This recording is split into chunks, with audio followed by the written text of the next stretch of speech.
Guéhi, still a Crystal Palace player. As far as you're concerned, how did things play out on deadline day? Oh, it's good. And I think it's the last time I want to talk about it. And I think, but especially the Crystal Palace fans deserve to hear how it really was. About so many things were written and told. So number one, I never threatened to leave the club, never. And the second thing is, so at the end, after many discussions, it was the chairman asked me, Oliver, do you think we can manage the season when we sell Marc? And I said, Steve, honestly, I think we can't manage it in a short term. Yeah? If we buy a 19-year-old fantastic player with about 1,000 minutes in the Ligue 1 and selling our captain with about 15,000 minutes in the Premier League, I think we can't manage it short term. And if then we have 3 centre backs, and with our schedule, and if we have an injury in the back 3, I think it's very, very risky. If you want this scenario, this scenery for Crystal Palace, and you are fine with it, sell Marc. If you don't want to have this for Crystal Palace, then we have to keep him. And then he decided we keep him. So big credit to the chairman. So there was no, I didn't have to threaten anybody. There was no bad or no tensions between the chairman and myself. It was really just a discussion about sports. And he decided, big credit that he decided against the money and for the sporting perspective of Crystal Palace. So again, big credit to the chairman, and at least the same big credit to Marc, who handled it very well. So we talked on deadline day, we talked the day after deadline day when he was already in the England camp, and were always very honest talks, the same like before. And he arrived then, and everybody could see how he played for England, that he's 100% focused. The same here. Then it was written he steps back as a captain. Nothing true. He will be our captain as long as he is here, because he's just such a great player and such a great personality. And so much noise, and at the end, the truth is what I told you now. And I think that Crystal Palace fans deserve to know it, and this is how it is. You previously said that if Marc was to leave, then there would need to be a suitable replacement. Are you surprised that the club weren't able to find somebody, as difficult as it is to find somebody to replace Marc Guehi? It's especially in the last 2-3 days, it's not possible. Again, every team has its squad, and then if we get a new player in, also they have to react and buy another player, because every club wants to be competitive or has its goals and want to achieve them, and that it was not possible at the end. And before, we could talk about many reasons why it didn't happen, but at the end it was on deadline day, how I told you, and I think now we should close the book of transfer window. It was open long enough. We could read many things, and the most important thing is that there was a happy ending. From a Crystal Palace perspective, 100%. With Marc, you've spoken to him on a number of occasions in the last few weeks. Is there naturally disappointment that he didn't get the move? Not anymore. Again, it's also he signed a contract for Crystal Palace many years ago. Nobody forced him to sign this contract, and then it was clear also for him that he sticks to his contract, and that was again credit to Marc, that he never striked, he never threatened to do this, because he's a very honest person, and that's why I never worried about this situation. And yes, but sometimes my children, they would like to have something, and then you have to say sorry, this time not, and they're disappointed, but the next day it's gone, and this so and that's good. I think because we always have a very honest and open relationship. I'm always talking honestly to every single player about his personal situation, and I expect the same from the player side. And this is so I knew about all the stuff, of course, directly from Marc, and we talked about it also before deadline day. Yeah. So and then it happened. So it was also for Marc then not completely. Or no, it was not surprising for him because he knew my point of view and our point of view, and he accepted it, and that's at the end it's good to have him here, yeah. And he showed not just for England, he showed at Villa Park in the last games in the last year how important he is for us, and that's why we are happy, and every Crystal Palace supporter is happy that Marc will play at least, and that's again I don't talk about 1 year, but at least 3.5 months, and then let's see what happens again. You've said that Steve Parish deserves big credit for what he did on deadline day and the stance he took. Has your relationship been affected at all by what's occurred this summer in the window? Yes, because I talked to no, I must say the opposite side. So it was more the relationship to my wife was affected because I talked more to Steve than to her, and she said, "Are you married with Steve or with me?" And because it felt more like this, yeah, this was hard for me, honestly. Everything else, no, we are always, it's that's the good thing, yeah. We want the best for Crystal Palace. Everybody wants the best for Crystal Palace, every single player, every single staff member, and everyone in the board, and our owners, and everybody.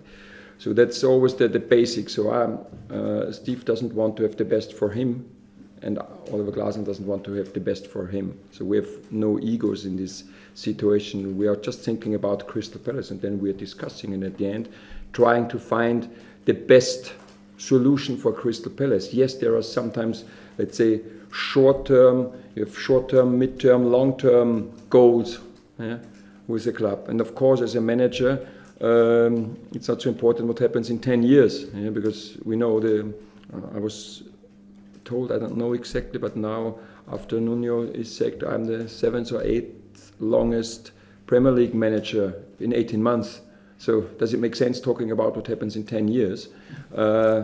No, and this is then discuss, what can we do, what should we do, what affects, how does short-term decisions affect mid-term and long-term. Yeah? This can also be, sometimes maybe a short-term decision is not the best mid-term, sometimes it can also have a very positive impact, and then it's not just talking about financially, it's, I think, and we could have sold Marc earlier in winter last summer. I think we Crystal Palace would still wait for its first trophy, yeah.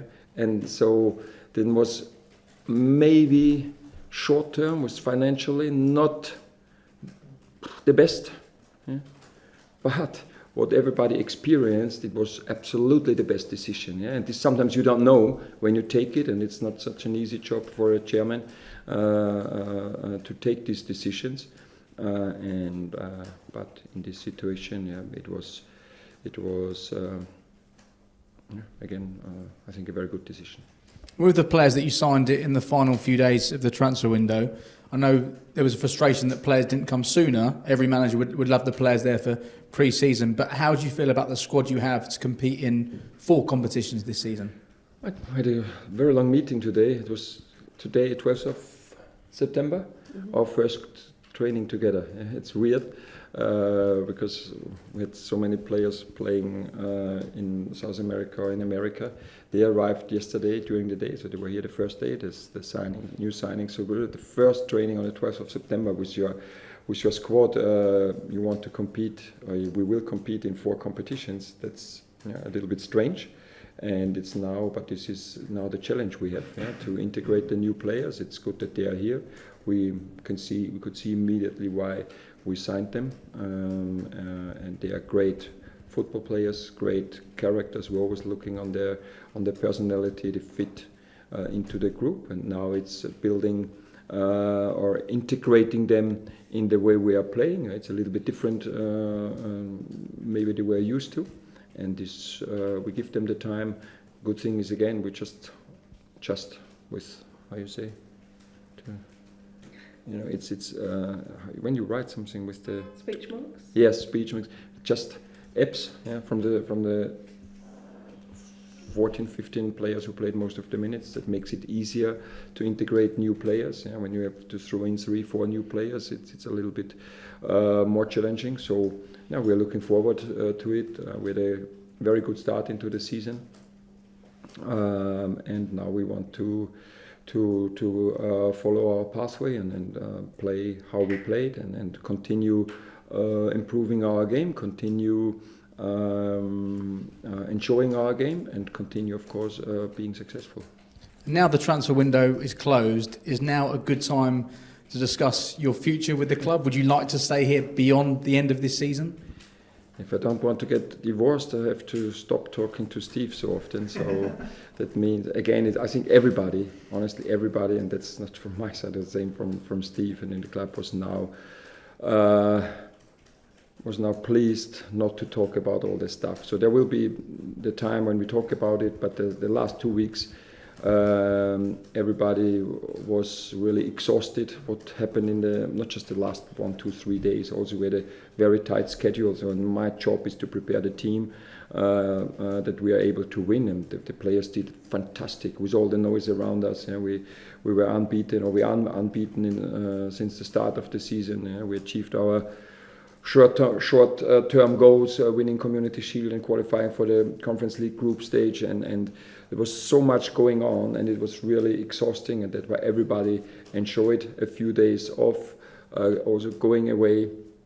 And now it's started immediately with a lot of challenges, with all the players coming back on different days. So fortunately, all the international players came back healthy and fit, so that everybody of them is available. The injured players are progressing very well. So it looks like that Adam Wharton, Ismail Azar, and also Eddie and Katie are available at least against Liverpool. So in 2 weeks, they're working hard, and great job that's done from our medical department. So you see so many topics we have but there will be time when we talk about my future, but really the last 2 weeks, nobody wanted to talk about it. That's clearly a big boost with Adam Wharton and Ismail Assar, because there were some fears that they'd be out for a significant period of time. Could Adam be in line to feature tomorrow, or is that too early? No. Tomorrow is none of them available. Millwall, none of them is available. Maybe West Ham with Adam and Eddie and Ketia. So they maybe are available for West Ham. Let's see how long. Yeah, but it's good to have them in a 3-game week. As I mentioned, we had 1 training together. Now we have a 3-game week. That means not really time for training, and then it's important that these players come back, and Ismaila hopefully in the week before Liverpool. And finally from me, Yeremy Pino, is he in a position to potentially make his full debut tomorrow? And can we expect the new signings to be involved in the matchday squad? Yes, we have 18 fit on-field players, and all new signings will be in the squad tomorrow. And there's also a good chance that Yeremy makes his starting debut for Crystal Palace. Thank you, Oliver. Thank you. Cool. PLP. He had a wonderful cameo at Villa, Yeremy Pino, and then obviously you missed the international break with a little injury. Did that help you spend some time with him in this break to sort of get him up to speed with your plans and needs and wants? We had 5 players here in the international break, and Yeremy went to Spain on Monday after the Villa game. Had his assessment there. He had, in his last game for Villarreal, he had brought in a small injury, but painful, and it needed just time to rest. That also means in the first week of the international break he didn't train, and also we couldn't train because we were just 5 players. So we met on Monday, and then he was in for treatment, and we started preparing on Monday, and then this week. So therefore it was good that he trained with us, but on Monday we were still 7. So on Tuesday we were 8, on Wednesday we were 11, on Thursday we were 13, and today we were full squad. So only tactical training was today, 10 minutes in the session and half an hour on the screen. And we had many individual meetings with him, with JD, with Uche, so that they see the first time what we expect from them in their positions, what helped them, and now it's getting this work done on the pitch, in the games, getting a few minutes, getting feeling for the group, and this just started, and it helped that Yeremy was here at least the second, or could train the second week of the international break. I know it was only 15 minutes, but we hear so much about how long it takes players to adapt to the Premier League. Did that little cameo against Villa from him excite you? Absolutely, yeah. Great. It was great. And we can see in every single training session, Spanish player, he understands football. Yeah. He finds the space where to move, to get the ball, and he's calm on the ball. He's very good in decision making, but on the other side, we also know that he has things to improve. He's just 22, but he has a great work ethic in training, and so. But also, I think he felt it is also what was his feedback, that the intensity in the training session is very high. The time you have is maybe a little bit less, and because there is so much pressure in the games, especially in small-sided games, we didn't do anything else. But this will help him to adjust quickly.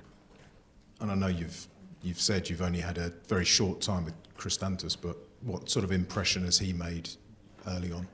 Oh, he's a lovely guy. So first of all, he's always smiling and like this, and positive and open. Yeah, he wants input.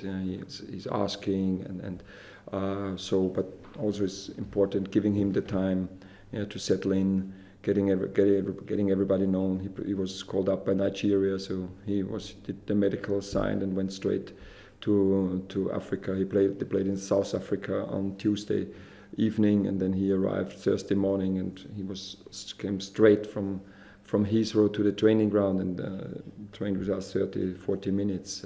That's a great guy, very great physical profile, and now he's giving him time and sessions and minutes to settle in. And how about Sunderland? How impressed have you been with them, their start back in the Premier League, and how tough a test? Yeah, I was very impressed. I think all the promoted teams look very competitive this season. Sunderland, they had a quite busy transfer window, signing players, not just for big money, so also high quality players.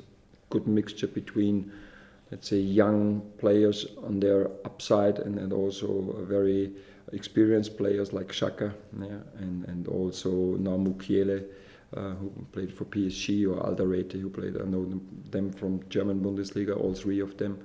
So this triangle in the back is very experienced, and then they have also great profile, quick players, quick feet, with Sar in midfield, which we don't know if Adingra or Taibi on the right, and the striker. So I think they did a great job and playing well, but it's every single Premier League game. You have to perform on your top level.